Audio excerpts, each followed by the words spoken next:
Hello everyone, nubkeks here, and welcome back to Nub Star Rail. In today's video, I'm going to be checking out a video from EO, which I saw pop up in my feed, and I thought it was really interesting, as he's arguing that power creep in Honkai Star Rail isn't real yet, which is a pretty bold statement, I think, to say the least. So we're going to check that out and respond to it in this video. A couple of things before we dive in. Number one, again, I have to apologize. It's been again another week since my last video. I am really going to be trying, actually three things. Number one, I am going to be trying to do videos much more frequently. So stay tuned for that. I hope you guys will enjoy that and look forward to it, but more frequent videos here in the channel.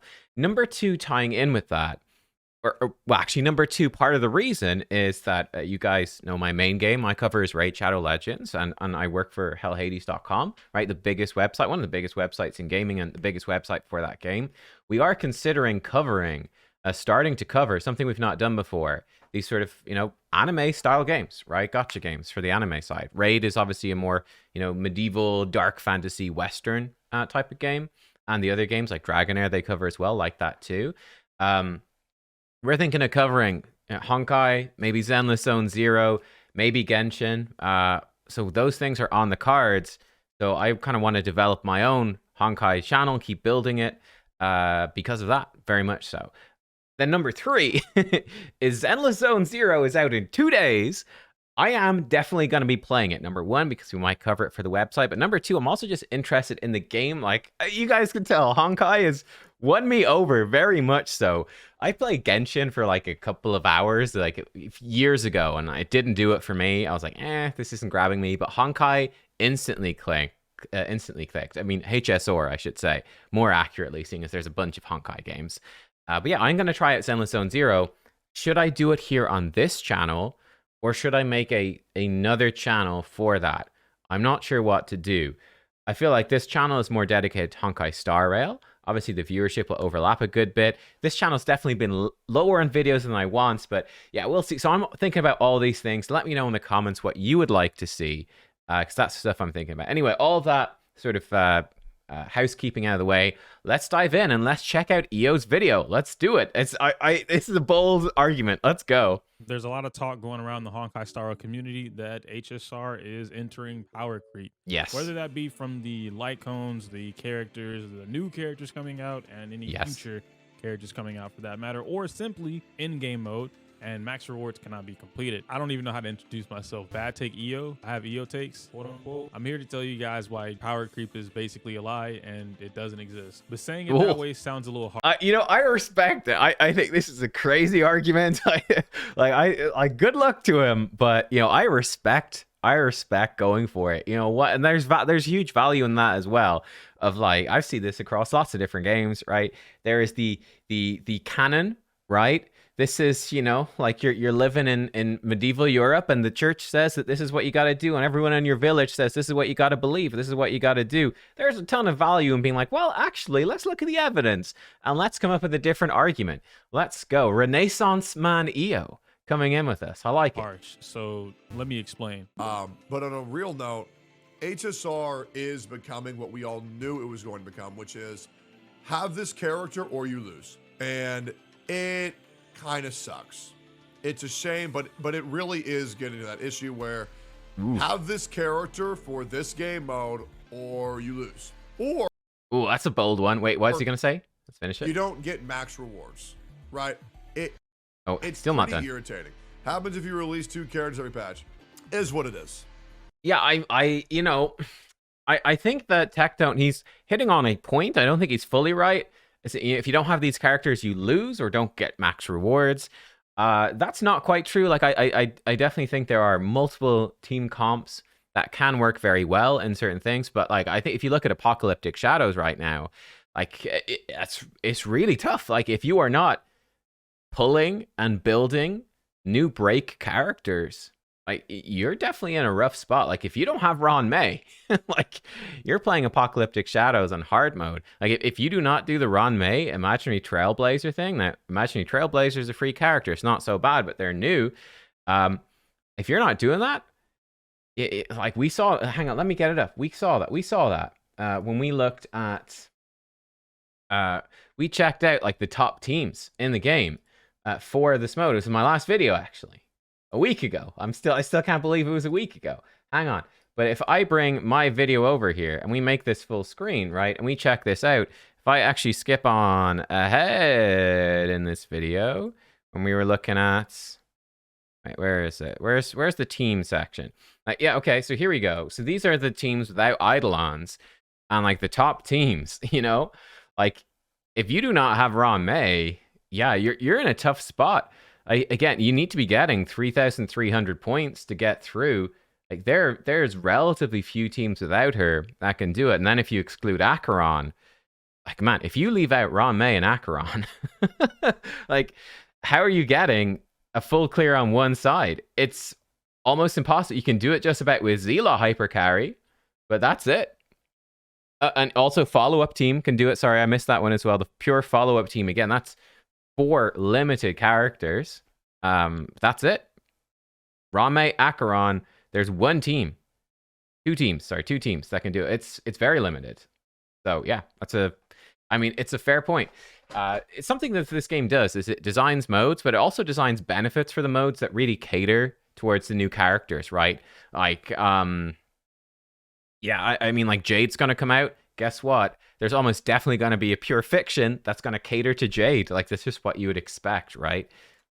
If you disagree, I would love to know why. What you guys just heard was a clip from Tectone, which pretty much originated this entire conversation, which I personally think this discussion is a really good topic to have. And I mean that genuinely for a number of reasons. But TLDR, it's good because it'll open the eyes of a lot of new players in the community, as well as some of the players who would consider themselves veterans that think they're doing something great and then they're not doing. So I'm still on a newer end of the player. So I've been playing now, I think, for 4 months. So I feel like I'm definitely on the newer end of things. I definitely feel like I've passed the honeymoon phase as well.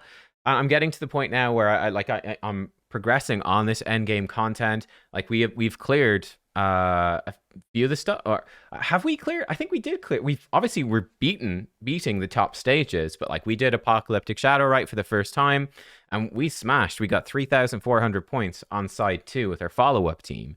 Side 1 is still a problem. We're still working on that. That's a problem. I need to build basically all those break characters up from scratch. We got Ron May built now. Moving on to Imaginary Trailblazer, we'll see. But, like we're working on all that stuff. So I'm still very much new, definitely compared to veterans that I've been playing since day 1, which I think is a huge portion of the player base. Like I'm very much a long way behind them. So I'm like relatively new. I started during the Black Swan banner. But I'm not like new, right? So that's where I'm at.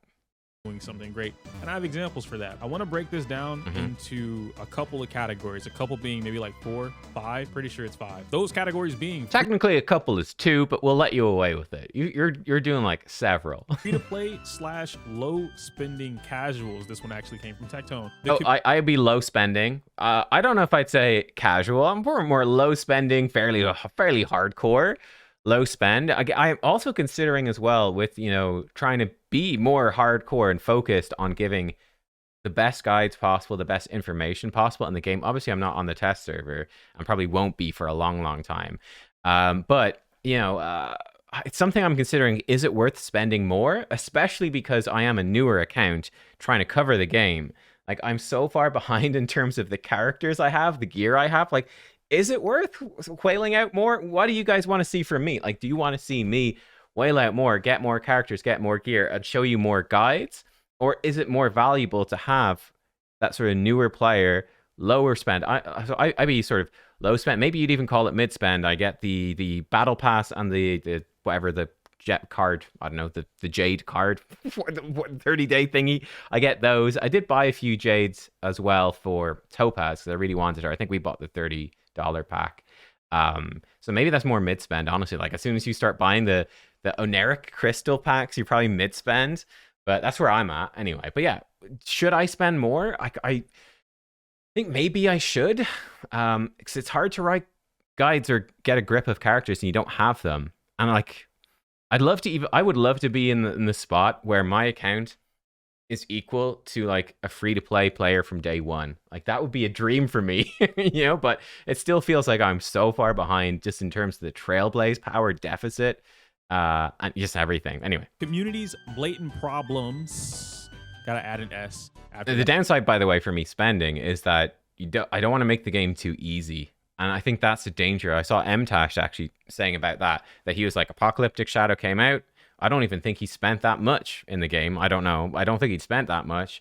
But like, he went in, he's like, well, I just smashed the mode. Like, it's not fun. When it's really easy to beat everything because your account is super powerful, it's like, there's no challenge, there's no fun, right? So that's the fear. That's the big downside of spending. Aside from, you know, the bank balance going lower, that's the big downside. And also the content being unrelatable to people. But like I said, I think we're still far behind where most of you are. So I think it probably wouldn't be too unrelatable. Anyway, let's go. That vertical versus horizontal investment, something that the community sucks at doing. Then the talked about that before.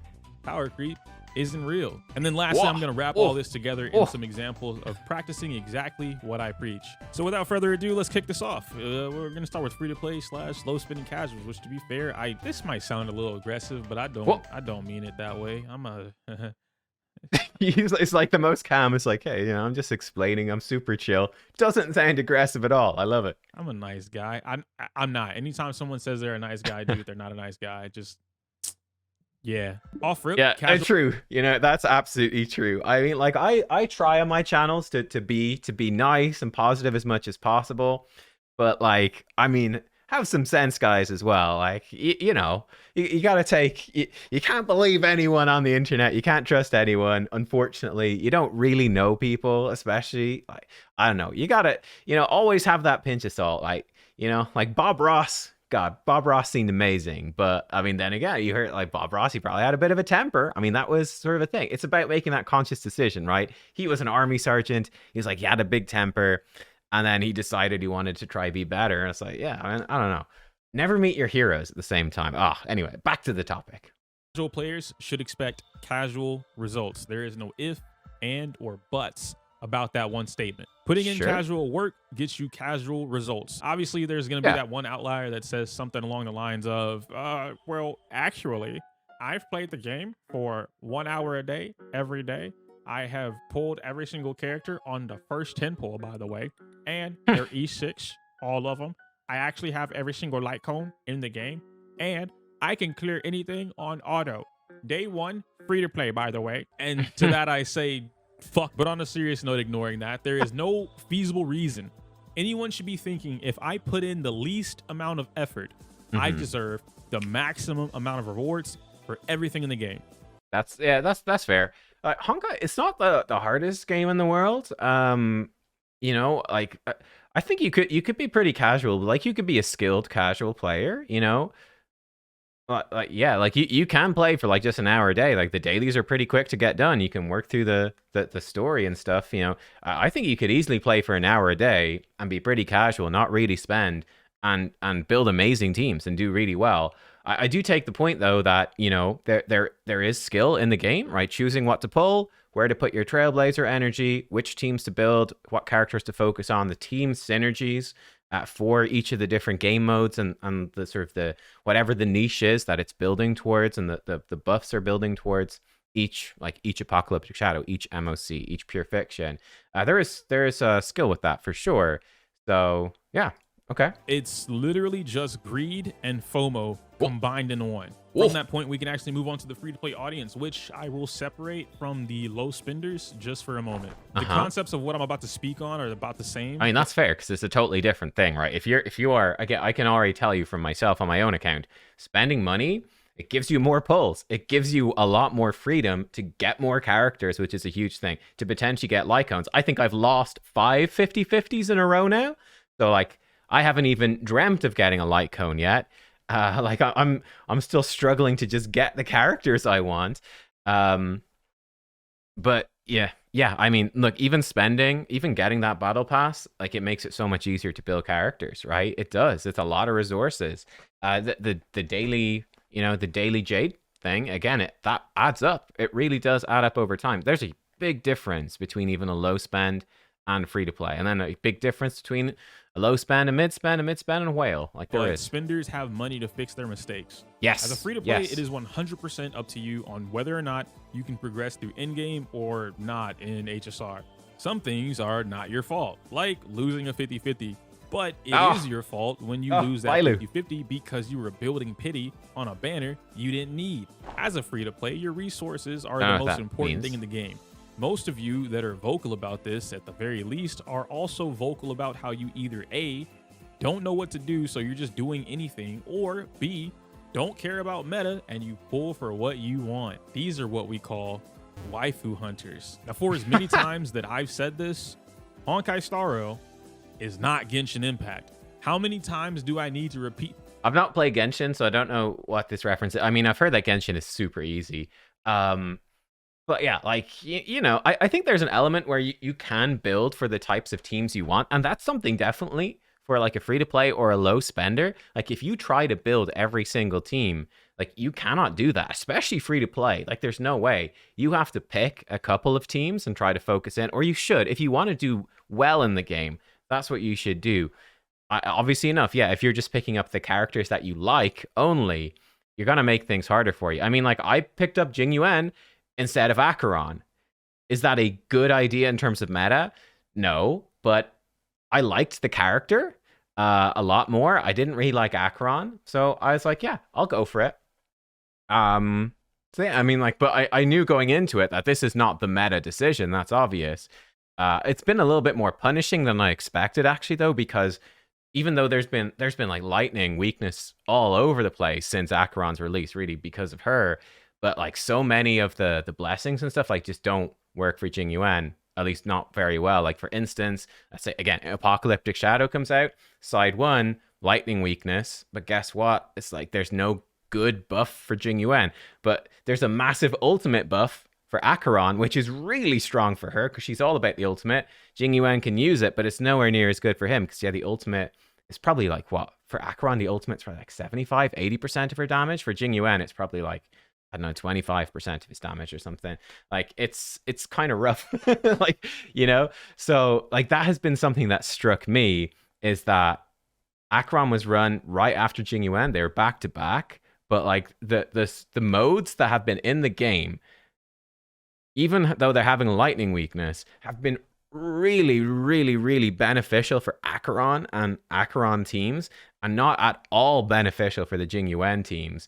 And it's like the power level difference between the characters, because of the buffs in the mode and how the mode is working, are way higher. Like, again, there was like one of the MOCs was like every time you attack, it's building up whatever the stacks that make you do more damage, blah, blah, blah. And it's like, oh, well, you know, for Jing Yuan, that's actually kind of rough, right? Well, my train of thought just got very much interrupted there. The doorbell rang. My food just got delivered. Actually, like 15, 20 minutes before it was supposed to be. So, hey, there we go. I had a nice pizza. It was very nice. Well, actually, I had half a pizza, and then the rest will be for tomorrow. But there we go. I can't remember where I was, so let's just keep going. I think I was talking about Jing Yuan and Acheron. I will actually, what I'm going to do, another one of the videos is going to be coming in the next few days.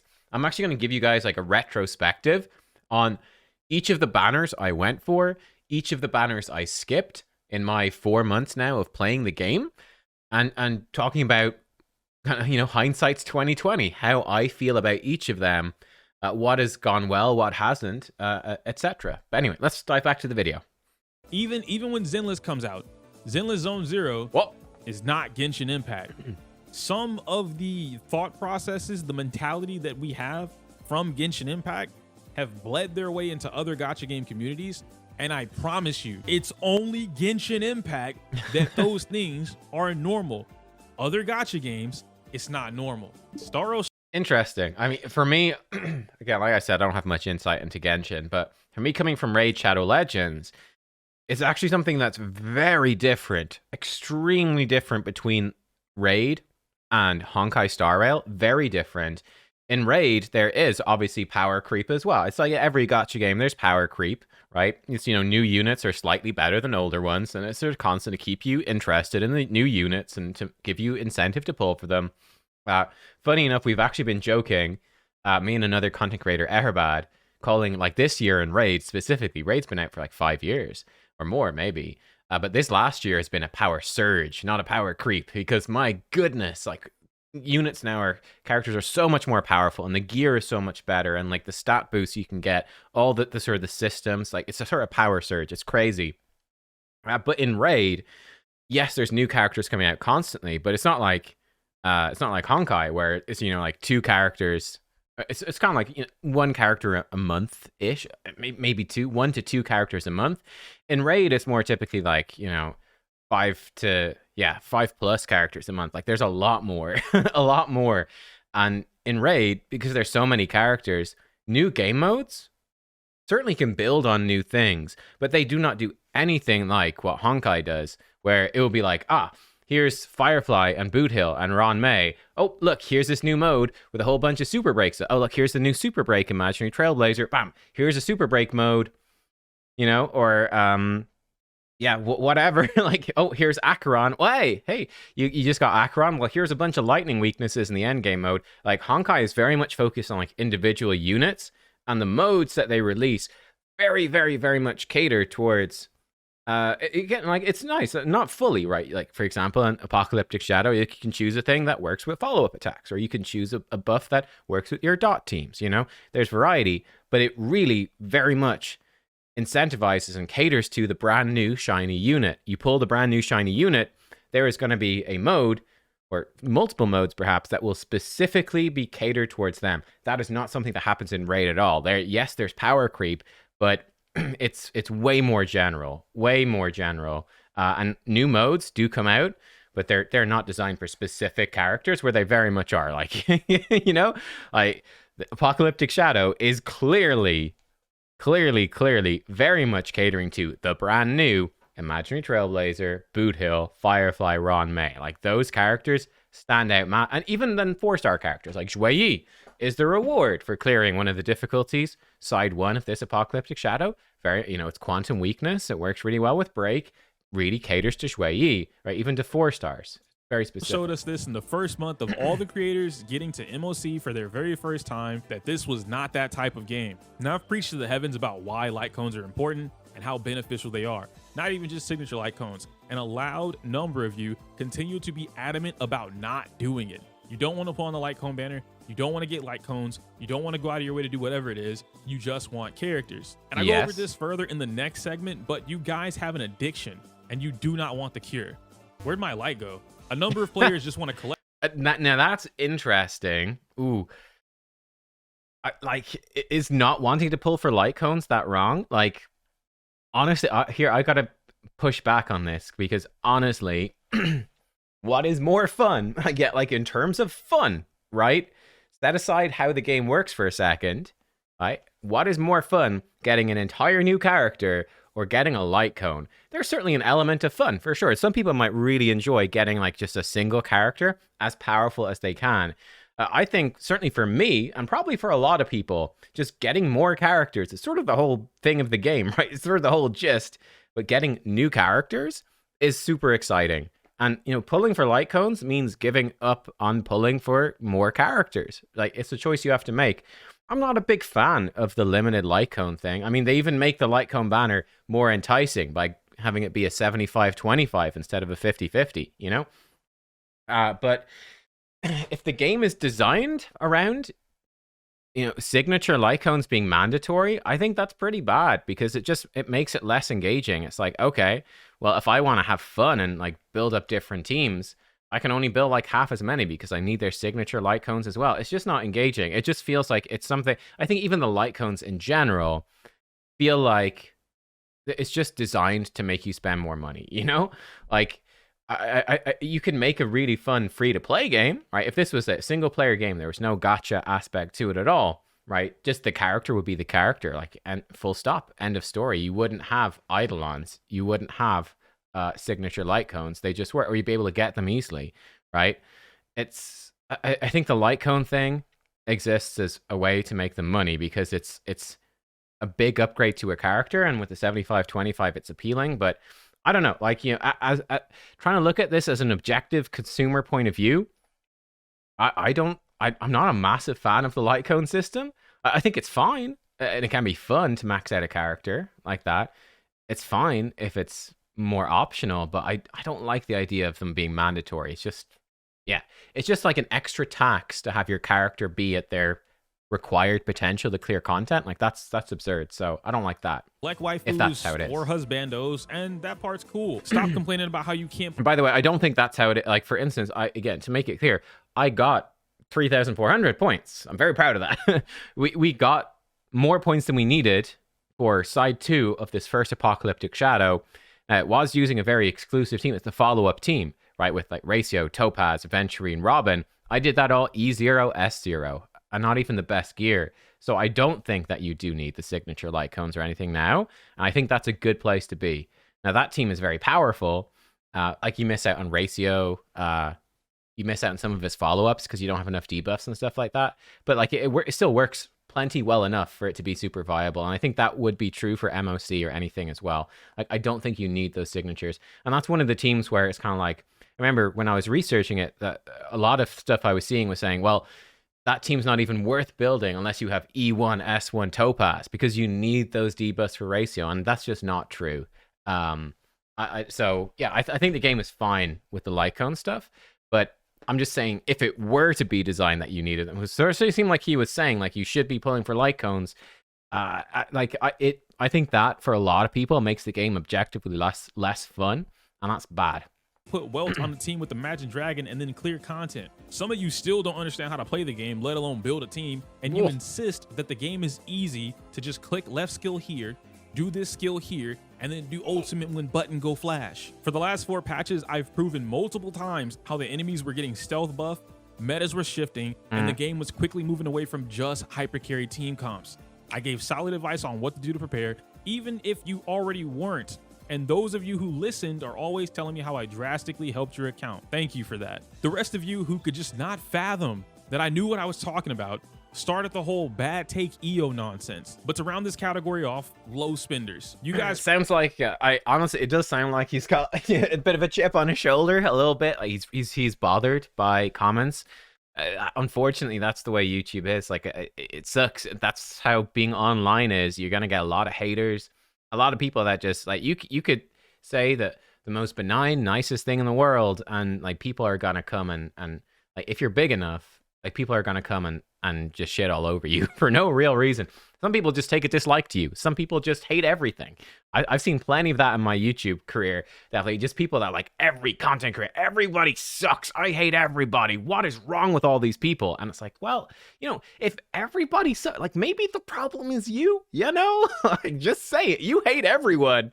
Maybe it's something more to do with you. That don't bother saying that. There's no point in talking to them. You just ignore them and move on, right? But you have to have a thick skin. It sounds like he's a bit bothered, which is unfortunate. And I'm sure it's coming from a place where, because he's saying things like, again, like this is a kind of a crazy argument.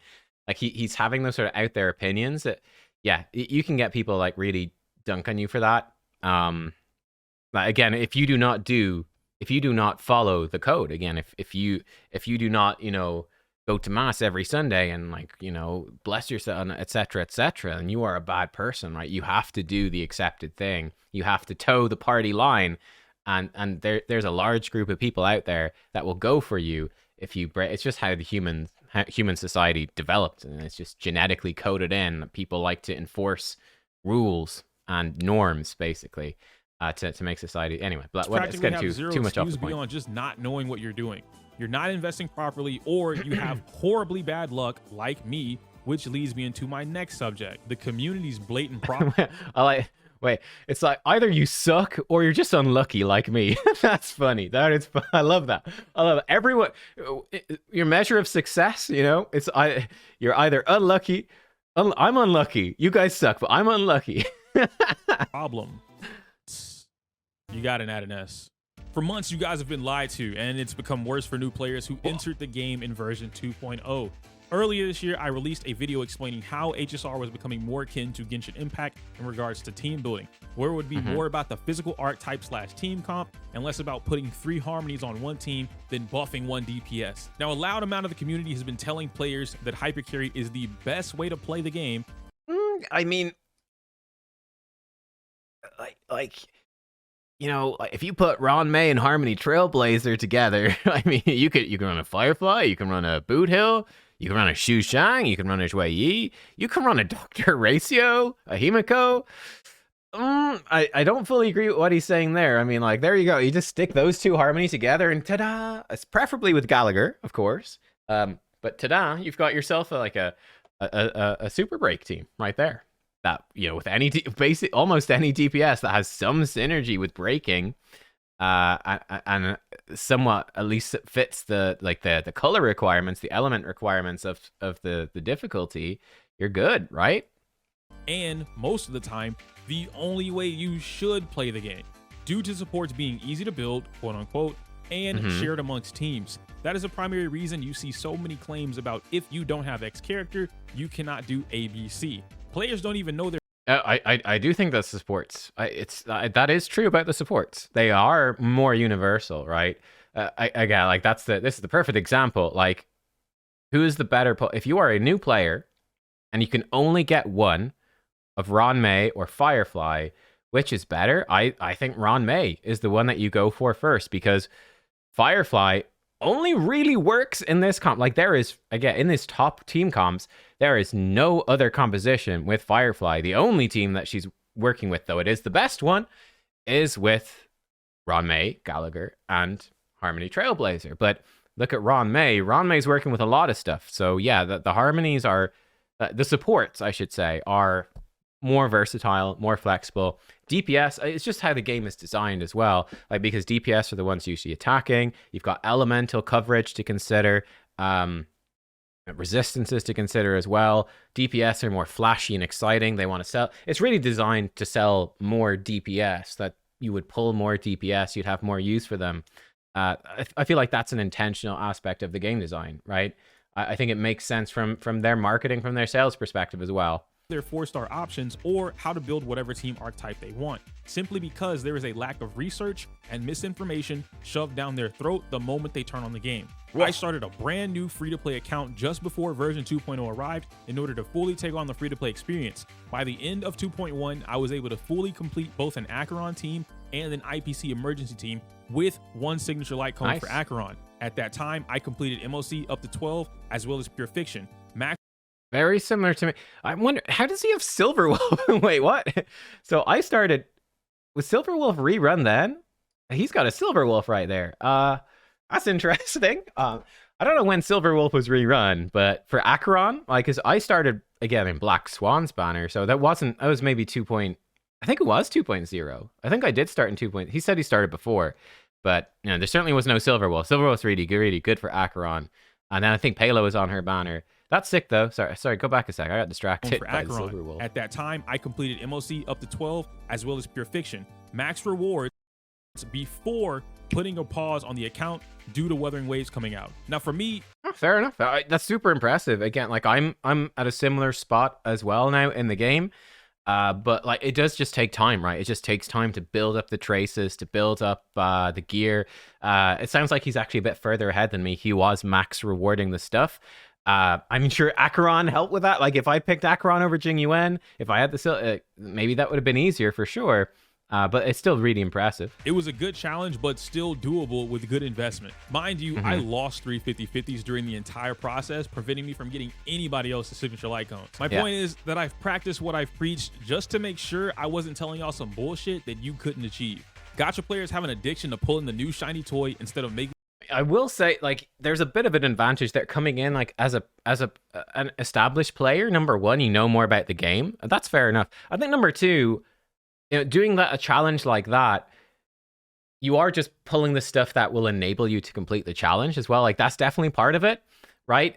A part of the point of this is being like, oh, don't pull for characters you enjoy. Well, he has the advantage of, you know, on his main account, he can do that, right? He has the characters that he enjoys, probably, and pulling for some meta. So doing the second challenge account, it's like, oh, just pick for the things that are going to enable me to progress as well as possible. Like, you don't have that temptation of like, well, I don't know, I really like Jade or something, right? Whatever. Let's say Blade. Blade is sort of well known as being one of the lower tier DPS in the game. Well, for me, I really like Blade. I would kind of want to go for him because I really like the character, but he doesn't seem to be like he'd be that useful, unfortunately. Like, on your second account, you don't have that temptation, like on a challenge account like this. So that is a bit of an advantage for sure. So it's a little bit unfair. to be criticizing the players he's criticizing at the start. I think that's a little bit unfair.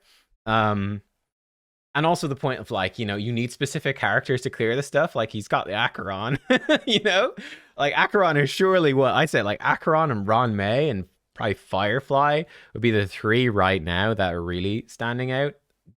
I think not. I actually think not so much Firefly. I think there's alternatives to her, but I think Acheron and Ron May are like so dominant right now. They are definitely, in my opinion. Let me know what you think. In my opinion, they're like the two most dominant characters. And I think Aventurine probably for the last shiny toy they just bought remains shiny. Zila, Silverwolf, even Himiko or Claire are basically phase 1 units and are still some of the most downplayed units by the community. Yeah. To this day, Zila clears any form of content competitively against what you think are the top 5 DPS characters, and you still have people telling you she has fallen off. Yeah, 100%. Again, going back to this, remember we talked, is Ron May dominated? Ron May. But what were the two teams that were not Ron May? We've got like the Acheron team. So did I miss the Acheron team earlier? We've got Acheron in there. The Jewel Dot Acheron. So a couple of Acheron variants in there. Again, like he's got Silverwolf. That's definitely an advantage. It's the better team. Certainly for Apocalyptic Shadow anyway. Maybe not for the other modes. But Zila's in there. Zila's in there. Again, it is with Sparkle Fushuan. So you've got like the whole Mono Quantum thing. Interestingly, actually, Silverwolf's not in there. It is a Tingyun. That's interesting. So I guess there's quantum weakness there already, but you can put in a Silverwolf, and there you go. You've got yourself a nice mono quantum team with Silverwolf in there as well. That's going to work really well, even if there is no quantum weakness. But yeah, look, I mean, he's absolutely right. Like Zila, she's up there. I think people would not rate her. Like people would absolutely rate Don Hung and Jing Liu higher than Zila. Their points are pretty close. Like let's not go crazy. They're very comparable. It's sort of like an ideal team, but you know it is working. Like Clara is in there as well. You know you need a team built around them. Absolutely. Like again, he mentioned Himiko. There's Himiko. Like Xu Shang was 5th, which is crazy. Shui Yi is up there as well. And this is why like people might say like this mode is only for Firefly. I mean, clearly not. We look at the damage. There's a whole bunch of different ones in there. Oh, wait, I clicked the wrong video. That's my video. You don't want to watch mine. She's a bad character. Worst DPS. She's obviously not the worst DPS in the game, but you get my point. Yeah, Silver he's right. 100%. Is a literal walking cheat code, and she has people advising you to skip her anytime she has a rerun. Himiko is a standard character that I mean, look, people. Anytime she's a rerun, like I've been playing for 4 months. She hasn't been rerun. That's what I'm cracking up about him having the Silverwolf. I think that was quite a long time ago. I could be wrong. Maybe it was right before 2.0 or something, but I think it was a while ago.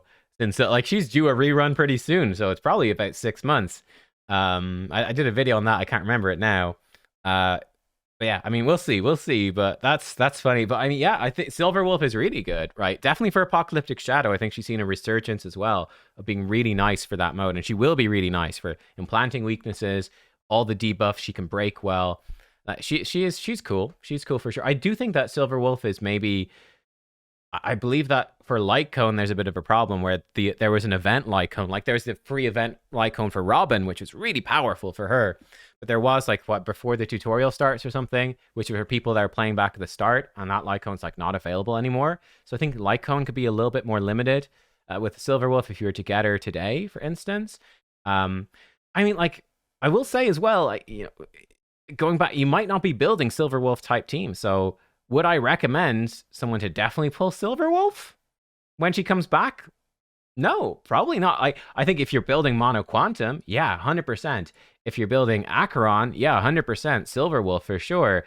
But, you know, she might not. Like, you might be building dot teams and break teams or follow-up teams, and she doesn't fit really into those teams very well. I mean, she might fit a little bit, but she might not be essential. There might be other characters that are more benefit, because if you pull for one character, you're giving up other characters or other light cones. Like that's how it works. There's a big opportunity cost. So, I would really recommend everyone to get Ron May. Like she's on right now.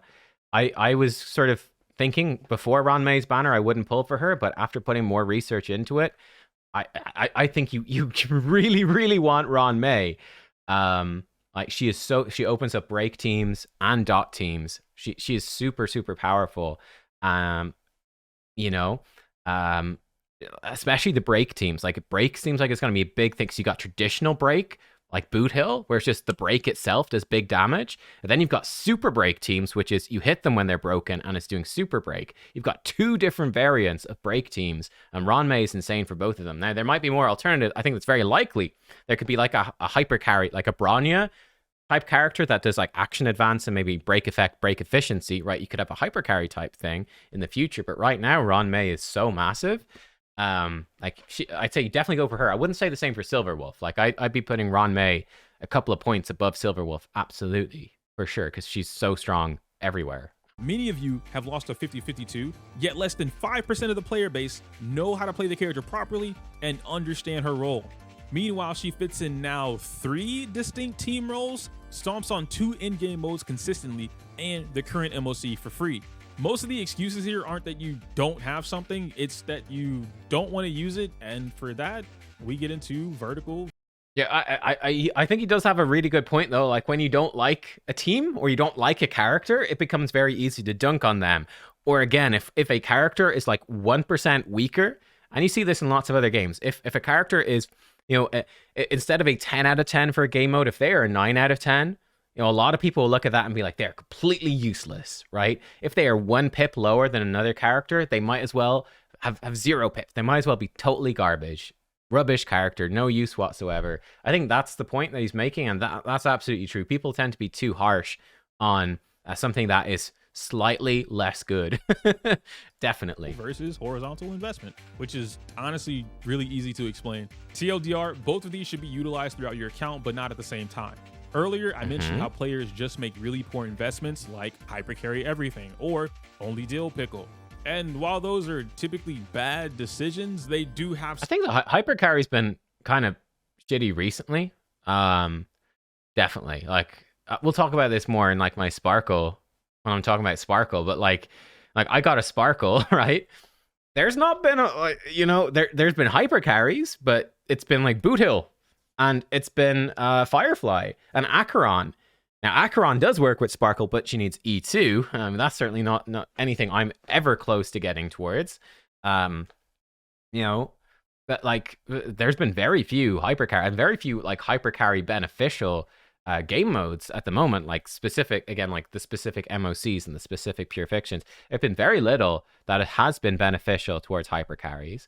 I don't think that hypercarry is a terrible composition, though. There could definitely be stuff that will be beneficial for it in the future.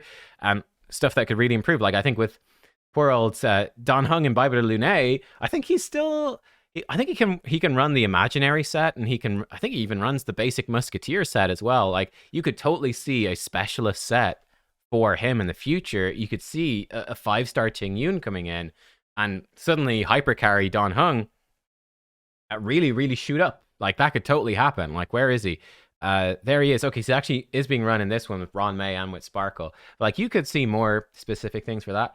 I'm not super against hypercarry. I think hypercarry is one team out of a multitude.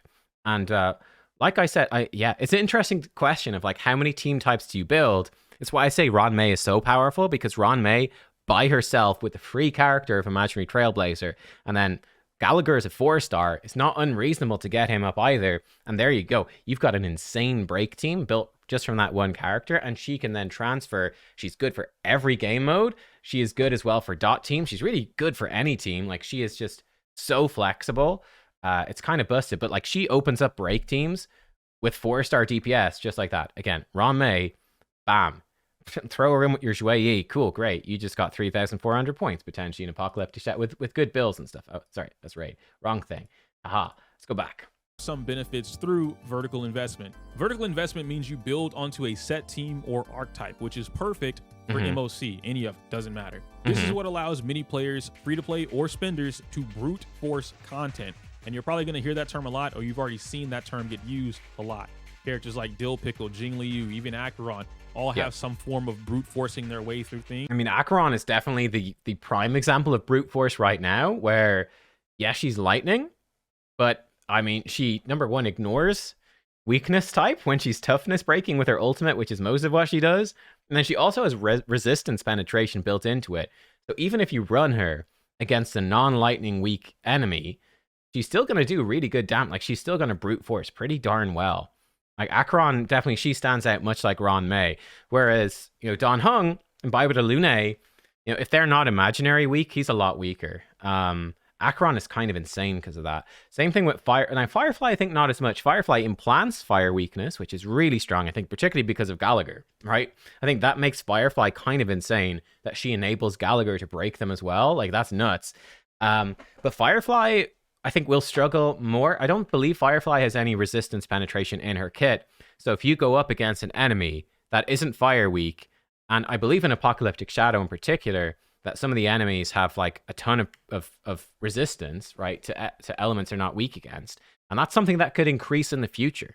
I think it likely will increase in the future, that if you run an off element, they're going to have crazy resistance. Your damage is going to be way lower. That will punish Acheron, but not that much. Like, Acheron's kind of nuts, right? Because of her, the resistance penetration. And like, it's kind of insane. And that's part of why Ron May is so good as well. The resistance penetration. It's like, even if they got a bunch of wind resistance, she still let like Black Swan and a dot team still do pretty good damage because she's letting her penetrate the resistance, right? And it's a big reason why a lot of people say, hey man, this character's top tier, one of the top tier DPSs, best DPS in the game, because they brute force off elemental content. So a great example of these characters would be an E2 Dill, an E2 Acheron, or even an E2 Firefly. These specific characters are so strong that you just don't need anything else. But one, this isn't me saying only these three are good to vertically invest in, and two, I'm not promoting you to E2 anything. What I am encouraging is building. It's certainly a viable way to play. Like, if you want to do E2 S1 Acheron, she's gonna destroy everything really, really well. Like, you want to beat stuff, it's gonna work probably very well for most modes for a very long time, I would say. It probably won't work forever, but it's gonna work for a really long time. I think it's more fun to have more characters, but that's sort of up to you. Like, maybe you prefer just stomping everything with the same team. That's what you want to do. You can do that. Again, the nice thing they do, to be fair to them about these new game modes, is, I guess that's a benefit of a new mode catering to a new character. Well, your new character is going to have a perfectly designed mode for them to shine in. That's quite fun. And again, like, you know, building up more variety of teams. Like, if it's super break focused, like, a break team's really going to shine, and that will push them up and beyond. But I would expect more of that stuff in the future as well. Like, I would expect stronger resistances on, I think as we go further on, something to expect for the next few years of Honkai Star Rail. I think expect stronger resistances. Like, you could totally even see modes where it might be like lightning characters only. I think that there's a new mode in Genshin, I believe, that does that, where it's like, okay, you can only use a limited number of element characters in this, full stop. So it's like, maybe imaginary is just not allowed at all. No imaginary characters for this mode. I could totally see that being something in the future. Stronger resistances. I think more team types as well. That's something they've in my 4 months of playing. Like, we have seen the follow-up team really come into its own. We have seen Acheron teams, a new team type, really come into its own. We're now seeing break teams, super break teams, really coming into their own. Like, they're going to develop more of these teams, and again, more of these stronger buffs to these modes where like a specific team type is really going to shine. So I think you're going to see that more and more. I think Acheron is like the one that stands out to me as having the most potential to be insane for longest. But I don't think Hoyoverse is going to be happy. Let's be real. I don't think they're going to make the game so that like 2 years, even like 1-2 years down the line, that it's just like, well, you know, I'm just running my same old Acheron Pela team. Gee, it's the same old team. I've just been running it the whole time and it just beats everything. Like, that's not going to fly, right? They are going to change things up to make you pull and spend. And that's the key thing they're looking to do, to spend for new characters and new teams. That's going to happen. Building onto a 100%. Set team near completion, then moving on to another team. And that in itself is significantly more beneficial than collecting every fucking thing that shows up in the banner. This is also why I don't agree that 2 characters a banner are a problem. I think it's only a problem for addicts. Let's briefly refer back to Zila, who needs some of the least... 2 characters a banner. I don't have a problem with it. I think it's quite fun. A lot of new characters. I think building up these different teams is fun. Like, I think the game is much more... I think it's getting better in that sense. More team... I actually think it's going to be better. I think the game will be better like a year from now. Where there's, I think, more modes, more game modes. It's great. Like, you know, Apocalyptic Shadow, it's definitely been nice. It's a great. I love some of the quality of life. Like you can just reattempt one side. That's brilliant. I love that. I think Pure Fiction was brilliant because that made a lot of characters that didn't really have a place, like a lot of erudition characters, suddenly have a place in the game. So that's great. But I do think you'll have more variety of teams, more options as well as good. Like, you know, I do think it is a problem, genuinely, with Apocalyptic Shadow. Like, this particular version is so dominated by just the Ranmei Trailblazer. Like, the more characters that are in the game, the more options there will be. I think that's good. I think a year from now, you're going to have a much bigger variety of teams, more creativity with mixing and matching characters. Like, you know, right now, if you want to build a break team or a follow-up team, it's very specific. Like, if you want to build a dot team, sort of like Kafka Black Swan, you know, that's it. You know, and then Ranmei is not even really specifically designed for dot team. She's good for it. I can easily see in a year time, like there might be several different dot characters you can put in there. There might be, you know, a couple of different harmonies or nihilities that are really good for it, etc. Right? There'll be more variety. I think that's good. Least vertical investment possible. E0 S0 Zila is easily one of the best DPSs in the game by a long shot. Her kit stands the test of time, and building a team around her makes it so that you will always. My one concern with Zila is definitely her resurgence. You get an extra turn when you kill someone, right? Like, we know that they're making these game modes more difficult. Like, enemies are having more health. They're more difficult to kill. I think she will probably struggle. Like, that'll be my concern with Zila, is that she's probably likely to struggle more in the future, I would think. Like, when it becomes more difficult to trigger resurgence, that becomes quite tough. That becomes quite tough. Yeah. Always have at least her and the team to clear something. And again, specifically with her, adding S1 or even E1 improves that process by taking away some of the grind in your relic farming. Now you start the process of the team. Do you want Sparkle, Bronya, Robin? Take your pick. Next, grab a Ting Yun and get a great sustain. Silverwolf can help guarantee quantum weakness, but we've already proven Zila kinda doesn't care if they're weak or not. There you have it.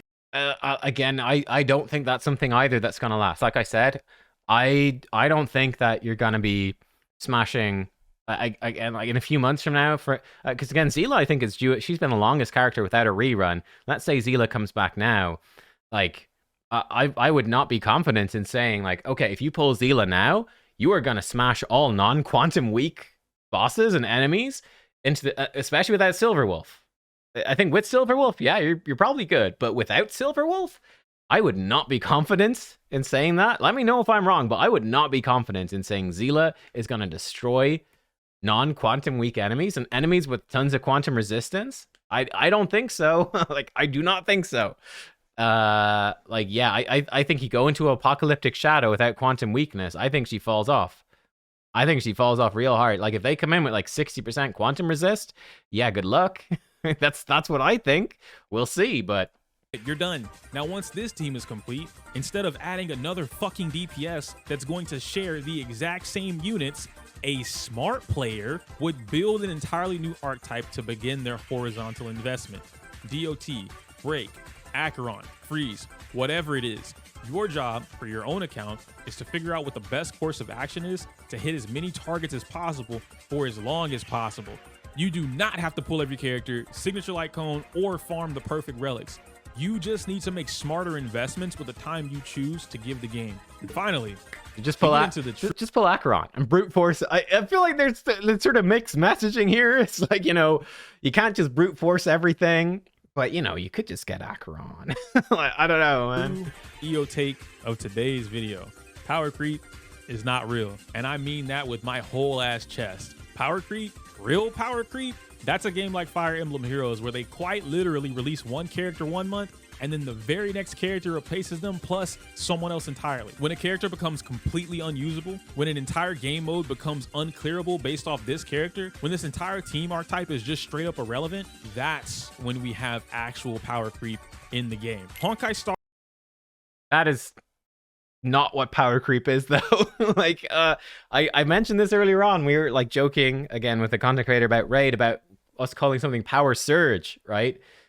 Power creep, creeping along. Power creep is slow and steady increases in power. You're talking about power surge here, which is not something that we made up, by the way. I'm pretty sure, but you're talking about power surge, which is like old characters becoming almost entirely unviable. That's not true. Power creep is new characters being stronger than old ones. I think Honkai has that very much. Like, hang on a second here. Like, if I bring up Pridewin, you just have the wrong definition, honestly. Like, if I bring up Pridewin, like if I look at this, so this is MOC. Yeah, like it.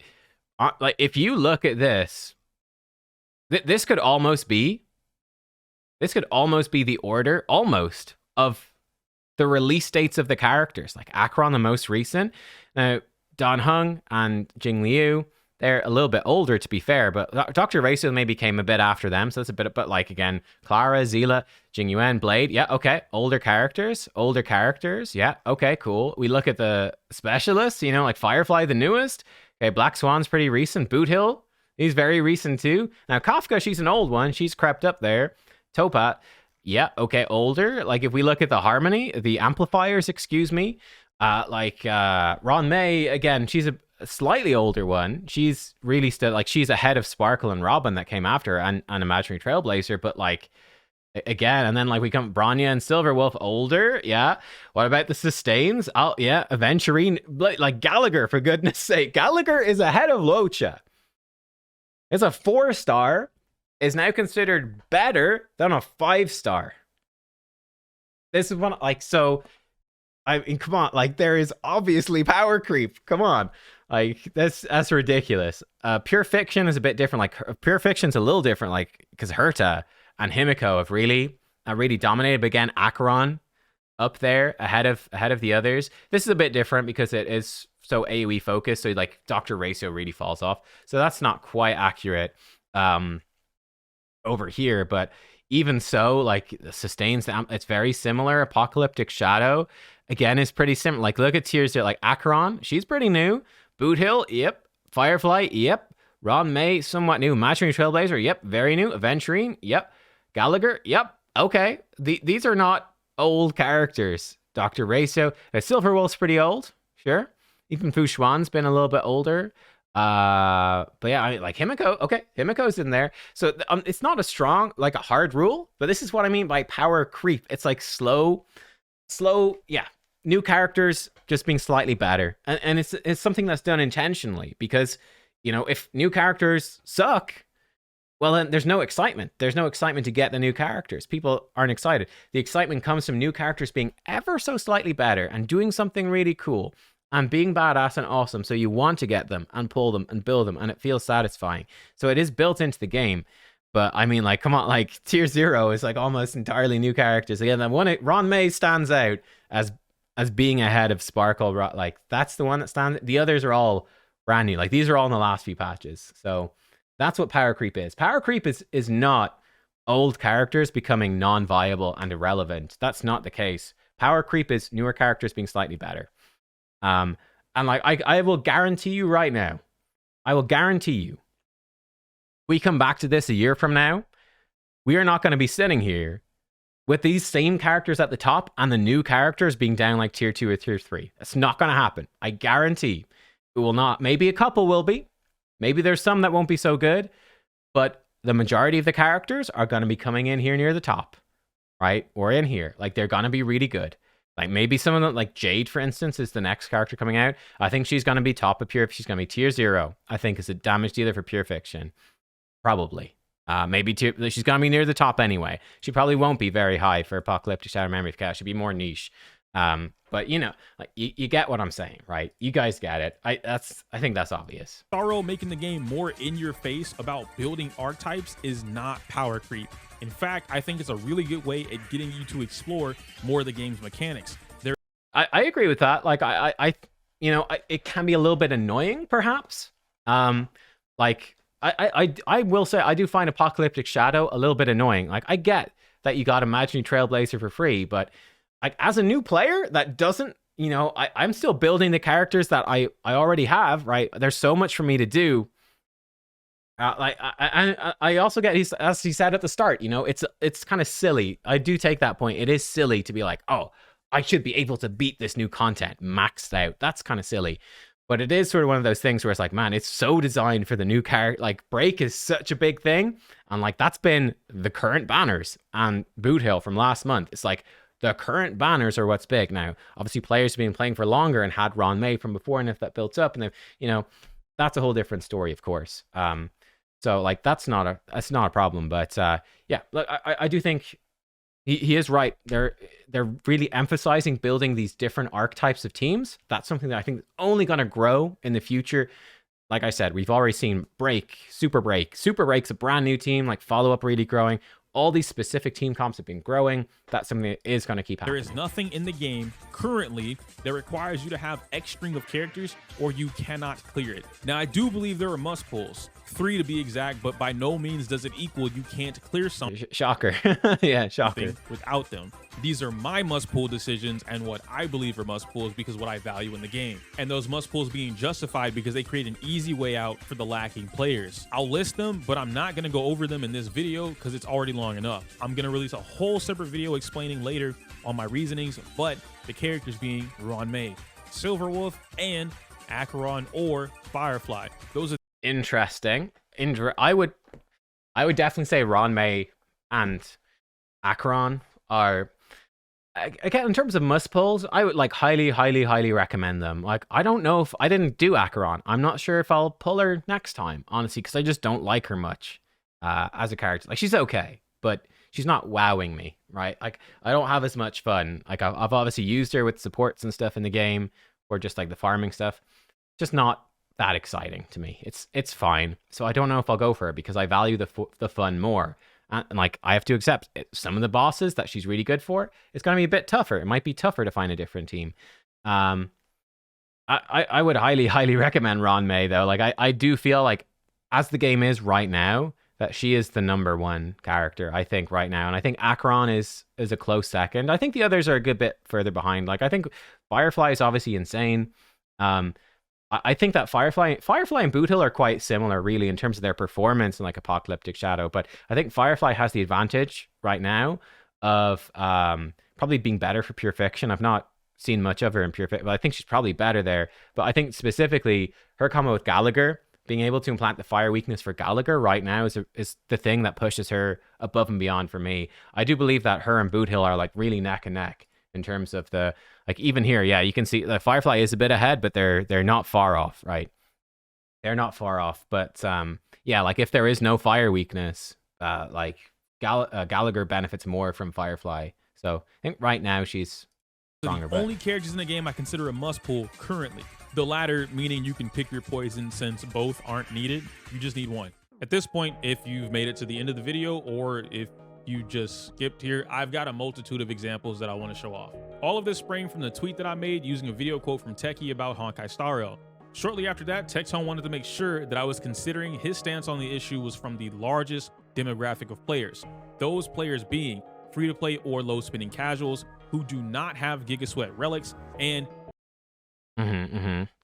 Yeah, it is interesting. I do think these game modes are pretty tough. Like, again, I will say, like, for me as a new player, I mean, I don't expect to be able to beat this stuff. Like I've said in the video, like, I am behind people who've been playing for longer, and I'm behind people that spend more, and I am a low, arguably mid spender myself. So I will catch up and go further, for sure. So it's like, yeah, I don't know. I see both sides of it, honestly. I do see both sides of it. Like, you do have new game modes that really cater towards the new characters very much. So I think that even with 2 characters a month, like I said, 2 characters a patch, and reruns as well. But like, you can have archetypes that are really neglected. Like I said, hyper carry, like traditional hyper carry, it's been really neglected in the whole time I've been playing. Like, there was Sparkle, and there's been like nothing since there, apart from E2 Acheron that works well with a hyper carry. But like, apart from that traditional hyper carry, like, there's been no support for that in a long time. I'm sure there will be more. I'm sure there will be in the future, but right now it's been basically Acheron stuff. It's been follow-up, loads of follow-up, and loads of break. And there's been like nothing for hyper carry. There's been nothing for dot for ages. Like, Ron May was rerun, but like, that's it. Like, since I got my first 2, Black Swan was my first pull, and then Sparkle was my second. And there's been nothing to go with Black Swan since then. there's been nothing to go with Sparkle since then, apart from E2 Acheron. I guess Acheron, sorry, excuse me. Acheron does go with Black Swan. Or more like Black Swan goes with Acheron. I don't know which way you want to look at it. But like dot team, there's been nothing dot team. Like the Acheron dot team is sort of a side team. It's related, but not the same thing. You guys understand what I mean. Yeah, sort of side points there. But yeah, anyway. Every signature light cone. For that reason, I went into Apocalyptic Shadow, which is the origin of this entire quote and where all this came from.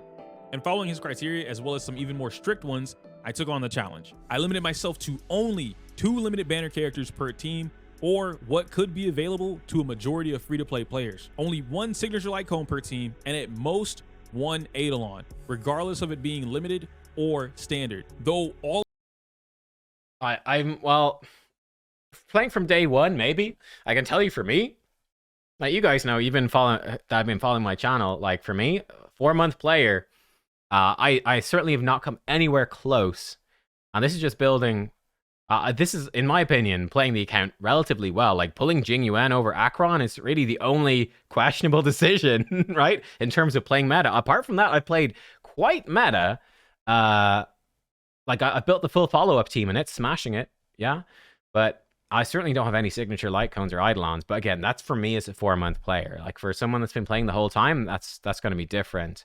Yeah, like I do. Again, this team is sort of interesting for me as a newer player because it's like, again, like I've got these characters, yes, but like Silverwolf has not existed in the game for me ever. So all of my units are E0, S0 except Silverwolf. I chose her E1 for this because it provided the least value against this specific limit test. This I don't actually even know what her E1 does. Provide examples for both vertical and horizontal investment without stretching the limit. As of June 14th, 2024, over 99.8% of players own Dr. Ratio, which allowed me to consider him for the team. Himiko is the second most owned standard banner character, sitting just under 80%. So I chose her based on statistics. Nice. Now I can build my teams. First up was Silverwolf, paired with Dr. Ratio, Sui Yi, and Aventurine. I originally cleared with Topaz and Ratio, but then I realized all of them on the same team were missing damage and I was still using 3 limited banner characters, which I didn't want to do. Silver was my unit of choice because she gives Ratio his debuffs, forces weakness implant on anything. She also gets her ultimate fairly quickly with or without E1 and does a big chunk on toughness meter without Mei, which yeah, again, she's really good. This might be relevant for free-to-play players from the start, but I did notice he has gets her ultimate fairly quickly with again, just as a newer player thing, like this light cone does not exist for newer players. Silverwolf hasn't been around for months. Out E1, but and does a big chunk on. I take the point, because I think he's talking as well. A big part of the people he's talking about are day one players. I think that's a big thing. Day one players that are expecting to just pull whatever they want and stuff will work out fine. And he's showing you can do it with more limited characters. So that's a good point.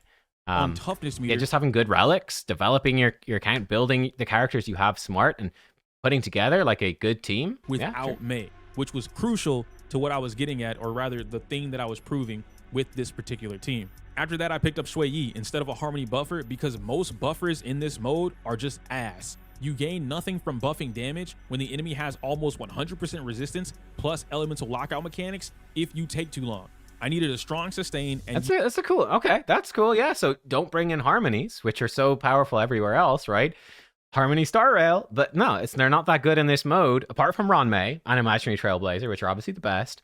So there's some harmonies, but other harmonies not so strong. I mean, I think you do see that they're not quite so strong compared to that. Yeah, I think it's smart. He's building a smart team here. Yeah, it's like, okay, we'll just try to break them as quickly as possible and slam out the damage. Yeah, we don't have harmonies, but we're going to break faster by building characters that are good at breaking and synergizing with the team. Provide decent to high damage on their own without a harmony unit. Sui Yi's incredible niche at colorless breaking is a godsend here, and the best part of my choice is that she's free. Aventurine being my second choice for my limited banner character, as well as my sustain, making this super easy due to the endless shield. You do have the advantage. Here's what he's talking about: Silverwolf being good. I don't believe there's any imaginary weakness here, and Aventurine's pretty darn good, very good at breaking, toughness.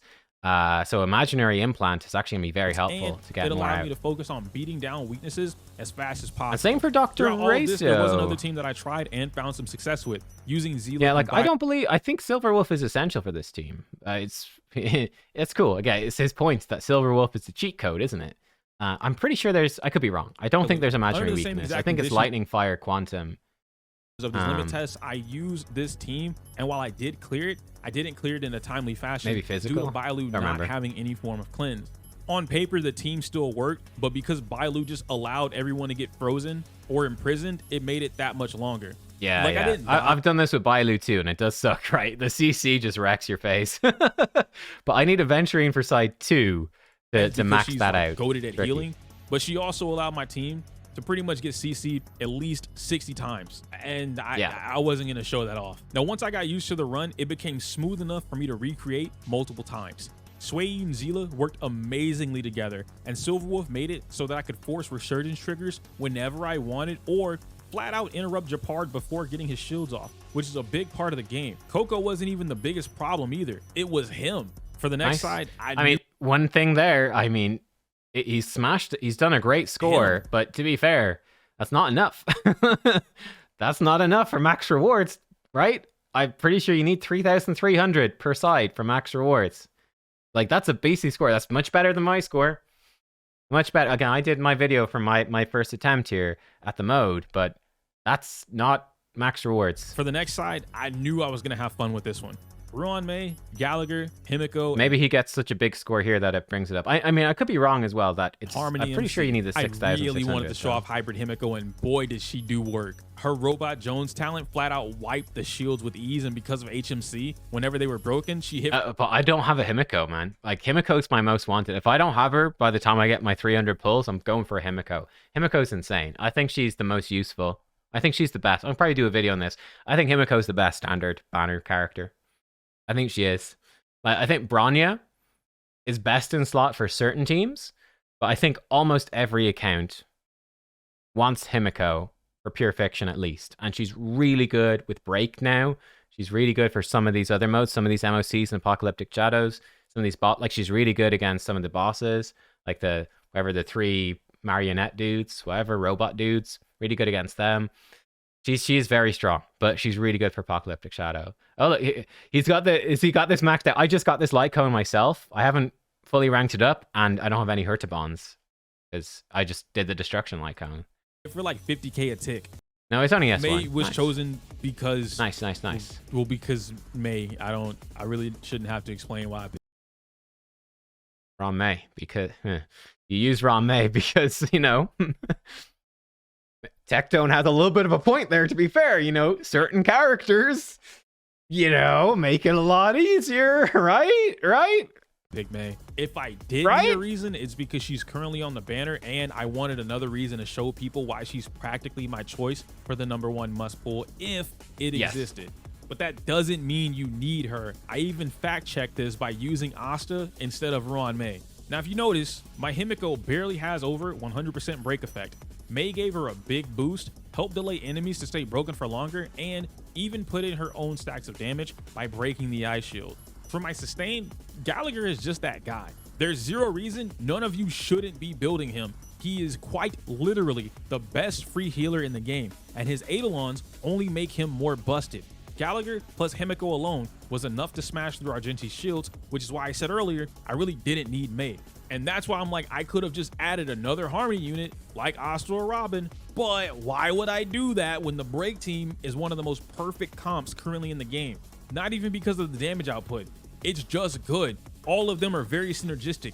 Replacing one Break DPS character with another Break DPS character takes the least amount of effort compared to doing this with any other DPS. If it ain't broke, don't fix it. I don't even know if that's a pun. So after all that was said and done, this was fun as fuck. I enjoyed the challenge a lot, and I think Apocalyptic Shadow brings some serious heat to the table because it's basically its own meta. You cannot play this in-game mode the same way you play MOC or even Pure Fiction. All of these little buffs, notes, and enemy patterns changing the way the enemies work, all of that matters. What score did he get? When you do what significantly helps you clear fast or slow, and how you build the team is significantly important too. The definition of fuck around and find out. To wrap Apocalyptic Shadow up, here are some recommendations for the current Stormwind Night phase that I've tested and cleared over 3,300 points with. Firefly niche at colorless breaking is a godsend here, and the best. Okay, so that team, it looks like he smashed it. 3,484. It's really good. Again, like, I think this does come back to the thing of needing specific characters, though. Like, I appreciate it's a somewhat accessible. I mean, like, here's the thing, like, it's somewhat accessible, but like, it's the top characters for this mode. Like, you know, it's what we talked about. It's the top. They're the top. Imaginary Trailblazer, Ron May Gallagher. Like, you can see the score difference. You know, like, this team. Just, like, you know, it's you've not maxed out the score. You've not done it. Whereas this team, you put in the Ron May, you put in the break team, and yep, there you go. Like, the DPS is, you can switch them around, but the core team not. So yeah, for people who lack the ability to do things in the game. Now, respectfully, because this originated from Techie, you have a busted ass account, brother. Yeah, I think this is basically the end of the video. So it's a really interesting video. He makes some good points and he makes some bad points. Like, it's a mix. I thought this is a really interesting one. That's why I want to do a video on it, because there's so much in here. I mean, my quick thoughts on it: is power creep real in Honkai Star Rail? Yes. But again, it is power creep. It's stuff, you know, slowly getting stronger. But not, again, like he said, he is correct that it's not the case that older units are non-viable. I think the Zila is a perfect example. Like, people say, oh, Zila kind of sucks. She's totally fallen off. Again, like, here you go. Here's a new game mode. Zila, with this specific team, is doing really well, right? The Zila team is doing almost as well as Acheron Dual Dot. It's doing as well as, like, the Dan Heng. It's doing as well as the Jingliu, like, a little bit better than those. Like, it's doing really well. But I think it's wrong about, you know, like, specific, like, you can scrape through, or almost. Like, I mean, like, even the example that he gave of, like, even a decent team for the game mode, like, he didn't get the max. I guess when he put the two together, he did max out the mode, actually. That's a good point. Let me see. So I'm in the wrong freaking thing again. I guess he did max it out. If you add the two scores together, he maxed it out. But I would, again, raise the point that I would say Ron May is a big part of this, right? Is that not a big part of what people are saying? Like, specific characters being somewhat needed? Maybe it's more general than that. I don't know. Wherever it was. I'm pretty sure if you added his two scores together, he would have got the 6,600. So he did it. He definitely did it. But I would say that Ron May does stand out as that character that's, like, sort of must pull vibes right now. I think if you try to do this without Ron May, you would have a tough time, because then Imaginary Trailblazer is nowhere near as good. Like, I think if he did this without Ron May, he said he did it with Asta. I don't think he got the 6,600. I could be wrong, but I'd be shocked if he got the 6,600 without Asta. I mean, maybe Asta does a lot of hits. They're fire weak on that side. Maybe I'm wrong about this. But I think Ron May makes it so much easier. Anyway, there you go. Like, you can definitely clear this mode. You can clear this mode. I think it's pretty tough to get max score. Like, it's not easy. Apocalyptic Shadow is not easy. You need to build good teams. You need to have good synergies. Yeah, he made lots of good points about this in this video. You know, don't write off all the characters. Build good team synergies. Focus on building good teams for you. Then maybe look into building another good team, another archetype that will let you. So, like, when, like, there's a let's say there's a version of Apocalyptic Shadow that's all about Dot. Well, you can go in. Maybe you could build a Dot team. That could be something that could be good for you. Again, pick your types of teams. What teams do you like to build? Focus in on those. Pick smart. You know, if you want to do well in the meta, again, he's not wrong. If you want to do well in the meta, you've got to pull for meta and build for meta a decent chunk. And he's absolutely right about that. And yeah, perhaps the power creep stuff is over-exaggerated. People can shit on characters a bit too much they don't deserve. But that being said, I do think that there definitely is power creep. And yeah, newer characters are definitely favored in these modes. No question. They're definitely favored. And that's the way that Honkai is designed. Anyway, let me know what you think about all of that. Lots of stuff in this video, and I'll see y'all next time. Goodbye.